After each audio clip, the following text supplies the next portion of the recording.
Welcome back, MTG Joe here. Today we're going to do another installment of the weekly meta breakdown where we look at the top performing decks on the MTG Arena ladder. This particular video will be for the standard best of 3 format. If you're looking for standard best of 1, it's in the playlist. This should be released yesterday. We release these weekly. If you're looking for Explorer Historic, we will get to those hopefully with new data sets later this week. But you could always keep in track based on the playlist itself. As always, we get the data from Untapped GG, what you see on the screen, companion tool that runs alongside Arena, tracks your win rates, loss rates, aggregates it into a bunch of like user stats so we can look at individual decks, we can look at individual card performance, a whole bunch of stuff like that. Link is in the video description if you want to get started with Untapped today. I'll paste all these deck lists as well in the video description along with timestamps so you can jump ahead. We'll also be looking at a standard challenge from MTGO. One thing to note is MTGO's acquisition model is a little bit different than Arena. With Arena, you just use wildcards, you craft whatever you want. MTGO is very similar to like paper in the sense that you have to like physically buy the cards, and there's like limitations in terms of how easily accessible. So the Aftermath cards are not super available right now, which would kind of translate to what we're seeing in the results. But we'll jump into it. We are looking standard best of 3, diamond to mythic rank, just a shade under 10,000 matches played from May 9th through to the 14th. That's about 3 times that upwards because it's best of 3. So kind of looking at the match rates in terms of individual games of Magic as well. So we are looking, and we're going to jump in. Top deck of the week is Selesnya Enchantments of all decks. 59.6, just a shade under 60%. This is a deck from Crokies that was playing, and it's built around a new card, Calyx Guided by Fate. So there's been various enchantment piles to this date, but this is a card that kind of really pumps up the power of this deck. So you have a 3 mana 2/2. When it enters the battlefield or any other enchantment enters the battlefield, you get to put a counter on another target creature, or on any creature you control, and notably, Constellation works different than a cast trigger. So as if a Saga flips, anything like that, if you blink something, it all counts as something entering the battlefield. So it triggers the Calyx. And then whenever Calyx or enchanted creature you control deals damage to an opponent, you get to copy a non-legendary enchantment you control with a limitation of once per turn. So you could copy your wedding announcements, your ossifications, your teachings, any kind of effect like that. So in best of 1, there was kind of the more aggressively slanted versions. There's also like the best of 1 version that I'm playing and having success with, which is a Hallowed Haunting mid-range version. This one's kind of a little bit towards the aggressive version, but you also have stuff like the Ozolith here, which is going to put more counters on your effects. Teachings put counters, the Generous Visitor puts counters. So kind of think of it as like green-white counters with an enchantment kind of mixed in there. You have Skrull for protection, Catilda gets very large, Lifelinker, Wedding Announcement to go wide, Mashiko for a singular kind of pump-up effect, and then Commune for card advantage, Audacity to buff your squad, or to give trample to one of your big creatures. Your sideboard, you got Surge of Salvation for the black and red-based removal, Circle Confinement for additional removal against aggressive decks. Invasion of Gobokan is kind of the tax effect, good against like the Rakdos, Grixis, control style matchups. Graveyard Hate in Unlicensed Hearse. Lauren of the First Path for artifact enchantment hate. Seal from Existence as general catch-all removal. Tranquil Frillback is a new card from Aftermath as well. So 3 mana 3/3, and when it enters the battlefield, you may pay green up to 3 times. When you do this cost, basically you get to choose any of the effects. Destroy artifact or enchantment, exile graveyard, or gain life. So it's kind of additional copies of Lorne and Unlicensed Hearse while having the flexibility to come in different matchups. And then a Heliod for the grindier matchups. You can just rebuy your enchantments from the graveyard. So interesting to see this come out and have a good showing. The next deck is 5-color Domain. And this is kind of, it's kind of funny. Green-white is having its resurgence. So this is a 5-color green-white deck. So for the most part, what you're using is stuff like Topiary Stomper, Invasion of Zendikar to get you ahead on lands. You've Herd Migration to help find lands from your graveyard, from your library.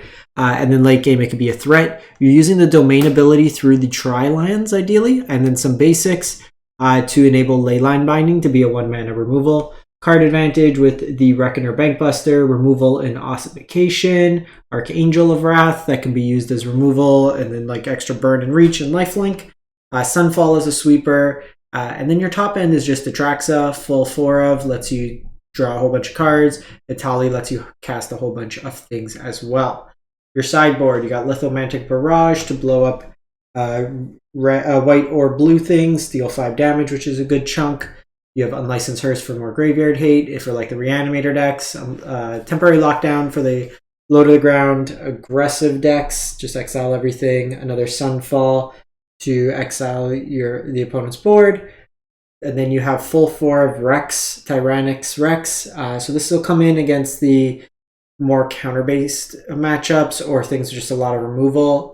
While Atraxa provides a lot of card advantage, it is still just, Dice to Doomblade kind of effect, where this allows you to just get a creature that's harder to deal with and more of an immediate threat just to close out the game.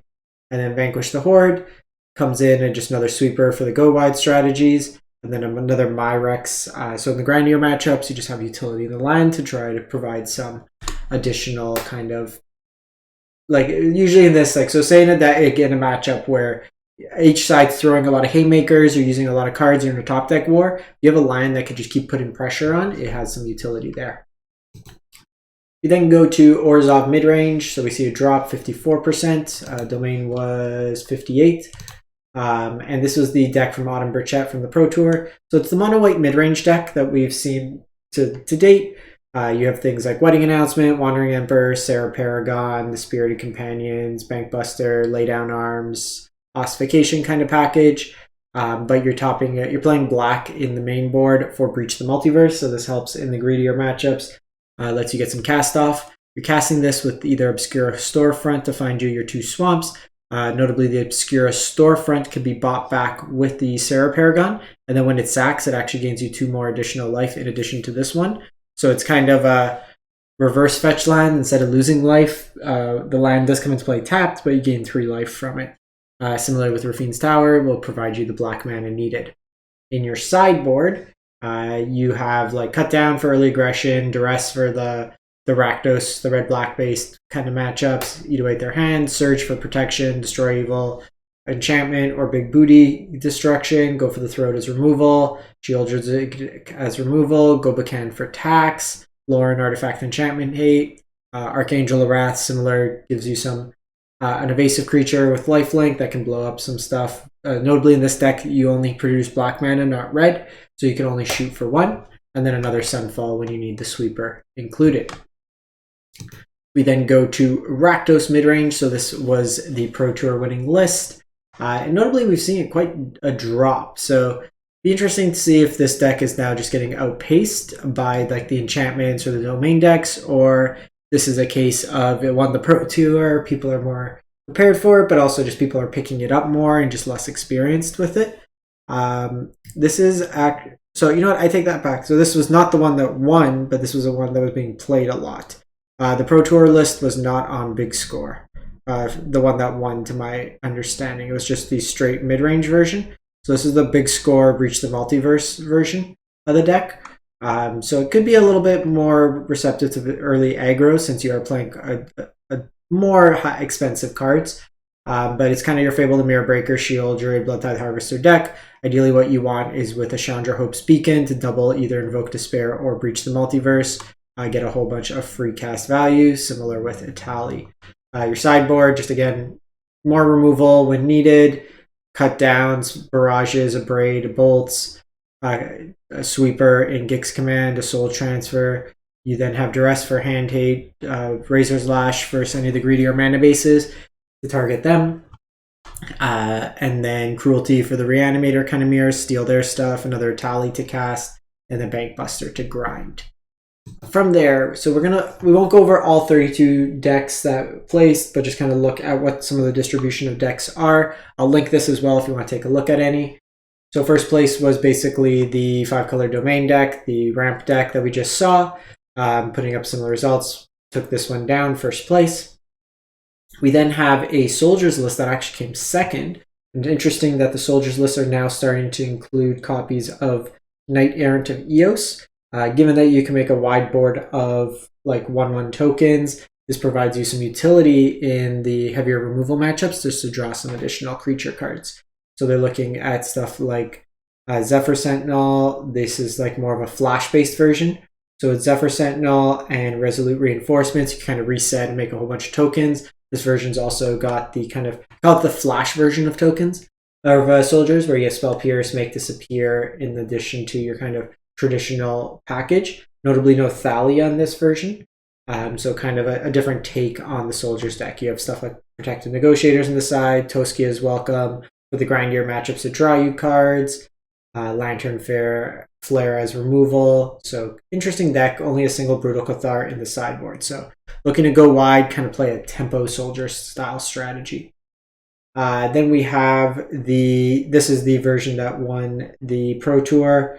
So this one's the 2 Chandras in the main, the 1 Light Up the Night, full 4 Invoke. So kind of the go-to version of the deck. The big thing here is like the mana base is a lot cleaner with 10 swamps, so Razor Slash is not as good in this Rakdos deck because you're typically going to have 2 basics in it, so cleaner mana base there. Interesting seeing stuff like Rotten Reunion as a counter for some of the graveyard decks in the format as well. Then you have just like mono white here. This is straight mono white, no splash for black, so you get access to like Myrex and Roadside Reliquary in the mana base. Notably, they're off like the full 8 Field of Ruin package that they were playing for a while. We have just like another Rakdos deck, another kind of ramp deck, or this one's the big score version of the deck. Rakdos, so it's largely the same. We have a mono blue here, Rakdos. So it's like ramp Rakdos, the occasional deck kind of slotted in. There's a cool deck that came 22nd place. Again, we're a little bit digging here. So this is just like mono white control, another card that like deck that we've seen quite a bit. We see a single copy. We have to go down to 17th to see the Esper Legends deck make a placement here. Just kind of going down. It was like mono white aggro, but like an artifact themed shell. This one here. So it's got Sword of Forge and Frontier, Hotshot Mechanic, Lion Sash, Patchwork Automaton, Steel Seraph, Surge Engine, Skrell, Swooping Lookout. Then you got like Invasion of Gobukan and Mashiko in here, so kind of a cool deck there. Still finished like 22nd. Mono red down in 23rd place. So it's like Greed Pile Central for the most part in the best of 3 format. Whoever can go the biggest, greediest deck, but it looks like Selesnya is putting up a decent shot, at least on the arena ladder. It'll be interesting to see once more of these cards get played or get fed into the MTGO client if we start seeing some of these lists pop up as well. But notably, no Ob, none of the humans lists. It's really just this Aftermath set has been very underwhelming in terms of impact thus far. There's very few cards I think are playable in Standard, Calyx being one of the best ones in the set, and it's making an impact thus far. But let me know if you've kind of found any other useful cards in the format, whatever it may be, and catch you next time. Thanks for watching. Hope you have a great one, and stay safe out there.